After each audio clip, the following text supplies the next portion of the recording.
Au début de la célébration de ce dimanche de Rameaux et de la Passion, nous avons l'entrée triomphale de Jésus à Jérusalem. Si la célébration est triomphale, elle n'a rien à voir avec l'entrée de César au Capitole, où tout est bien préparé. L'explosion de la joie et la célébration durant l'entrée de Jésus à Jérusalem sont spontanées. Les gens coupent des branches d'arbres, mettent leurs habits sur la route. C'est une fête populaire. La joie est spontanée. Dans l'Évangile, nous verrons cette même foule, dans une certaine spontanéité, quelques jours après seulement, crier « Crucifie-les, crucifie-les ». Voilà le paradoxe de l'homme. Nous sommes capables d'un cri d'amour et d'un cri de haine. Nous sommes capables d'un chant d'admiration et d'un cri de condamnation. Nous sommes capables du meilleur comme du pire. Durant ce temps de pandémie, nous sommes appelés à puiser au fond de nous-mêmes ce qui est meilleur en nous.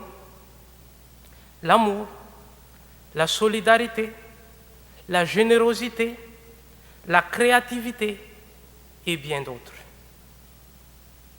Je prends juste une comme exemple. Si d'habitude, être proche, venir en assistance est la meilleure manière d'être solidaire, pendant ce temps d'épidémie de Covid-19, la charité consiste à garder la distance pour protéger soi-même et protéger l'autre. C'est donc à inventer une façon d'être proche, d'être solidaire, sans nuire à notre santé et à la santé de l'autre. Devant cette spontanéité changeante de la foule, Jésus continue sa mission. Il a accepté la joie spontanée des gens dans son entrée à Jérusalem. Il a refusé l'idée de les faire taire durant ce moment de réussite, de même que durant le moment où il est tombé bas. Il a été abandonné par ses disciples. Il a été trahi par son meilleur ami, Judas Iscariote. Il a été renié par Pierre. Il a été condamné par ce peuple de qui Jésus a chassé les démons, de qui Jésus a guéri des maladies. Même son père semble ne plus entendre sa prière. Mon Dieu, pourquoi m'as-tu abandonné? Durant ce moment où tout semble obscur, Jésus fait sortir ce qui est le meilleur en lui. Le premier, c'est son amour pour nous. Lui, il nous a sauvés par sa mort et sa résurrection. La deuxième,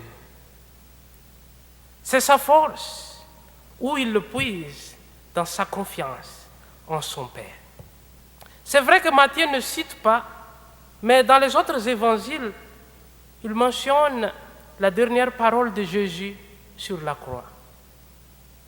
En tes mains, je remets mon esprit. C'est cette confiance filiale jusqu'au bout qui a donné la force à Jésus de continuer sa mission. Au début de cette semaine sainte, mes frères et sœurs, une semaine pour être plus proche de Jésus, selon le mot du pape François, une semaine sainte particulière avec ce temps d'incertitude. Même les spécialistes n'arrivent pas à nous dire exactement quand est-ce que on va s'en sortir. Au début de cette semaine, soyons proches du Christ et avec lui, laissons sortir ce qui est de mieux en nous. L'unité, la solidarité, l'entraide, la discipline, la protection de l'un et l'autre, En un mot, la charité. Faisons aussi sortir de nous notre foi, qui est cette confiance en l'amour de Dieu qui a vaincu le mal. La confiance dans la victoire de la croix. Oui, pour nous, chrétiens et chrétiennes, la croix ne signifie pas défaite et échec. Elle nous révèle l'amour. L'amour qui a vaincu le mal et le péché, nous dira le pape François. Avec amour, pour nous, et confiance en son Père, la passion du Christ a conduit à l'éclosion de la vie par la résurrection. Traversons cette période difficile avec solidarité et foi, pour qu'elle nous ouvre vers le printemps qui annonce le retour de la joie et de la fête, pour qu'elle nous ouvre vers un champ de Pâques. Bonne semaine sainte.